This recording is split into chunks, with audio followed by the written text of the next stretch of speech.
Diesel పై subsidy ఎత్తేసింది సర్కార్. ఇప్పుడు gas subsidy పైన కోత విధిస్తోంది. తొలి దశలో 10 లక్షల వార్షిక ఆదాయం ఉన్న కుటుంబాల్ని మినహాయిస్తోంది.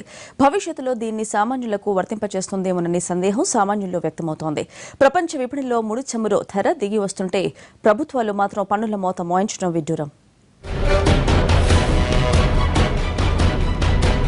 నిత్యావసరాల ధరలు మండిపోతున్నాయంటే దానికి యూపీఏ సర్కార్ చేతగానితనమే కారణమని 2 ఏళ్ల క్రితం ఊకదంపుడు ప్రసంగాలు చేశారు మోడీ. జనాన్ని ఆకట్టుకోవడానికి తప్పంతా మన్మోహన్ సర్కార్దేనంటూ దుమ్మెత్తిపోశారు. దీంతో జనం మోడీకి బ్రహ్మరథం పట్టారు. ఆయనకు అధికారం కట్టబెట్టారు. అయితే ఏడాదిన్నర కాలంలో జనానికి ఒరిగిందేంటంటే సమాధానం లేదు.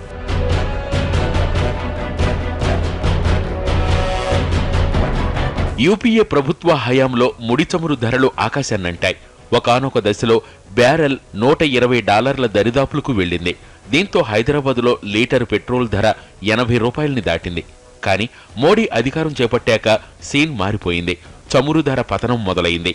ప్రస్తుతం క్రూడాయిల్ బ్యారెల్ $37లకు దిగువన ఉంది. కానీ మన దేశంలో పెట్రోల్, డీజిల్, ఎల్పీజీ ధరలు మాత్రం ఆ స్థాయిలో దిగిరాలేదు. పెట్రోల్, డీజిల్ పై సబ్సిడీని ఎత్తేస్తున్నప్పుడు చెప్పిన దానికి ఇప్పుడు ప్రభుత్వం అనుసరిస్తున్న పద్ధతికి ఏమాత్రం పొంతన కుదరటం లేదు. అంతర్జాతీయ పరిస్థితులకు అనుగుణంగా ఎప్పటికప్పుడు ధరలను సమీక్షిస్తామని అప్పట్లో చెప్పింది కేంద్ర ప్రభుత్వం. ప్రతి 15 రోజులకు ఆ పని చేస్తున్నాయి ప్రభుత్వ రంగ ఆయిల్ కంపెనీలు. కానీ ముడి చమురు ధర తగ్గిన ప్రతిసారి పన్నుల్ని పెంచి ఆ డబ్బును ఖజానాకు మళ్లించుకుంటోంది మోడీ సర్కార్.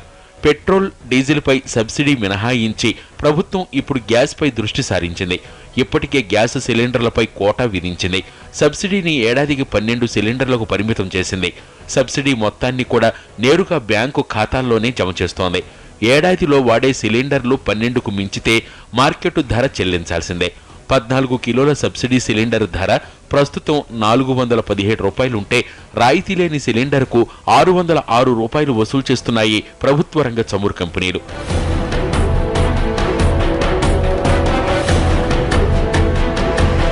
నిన్న మొన్నటి వరకు గ్యాస్ సబ్సిడీ వదులుకోవాలని బాకా ఊదిన కేంద్ర ప్రభుత్వం ఇప్పుడు చర్యలకు ఉపక్రమించింది. తొలి దశలో 10 లక్షల వార్షిక ఆదాయం ఉన్న కుటుంబాలకు సబ్సిడీ మినహాయించాలని నిర్ణయించింది. భవిష్యత్తులో దానిని ఆదాయ వనరులతో సంబంధం లేకుండా జనం అందరికీ వర్తింపజేస్తుందనడంలో సందేహం లేదు.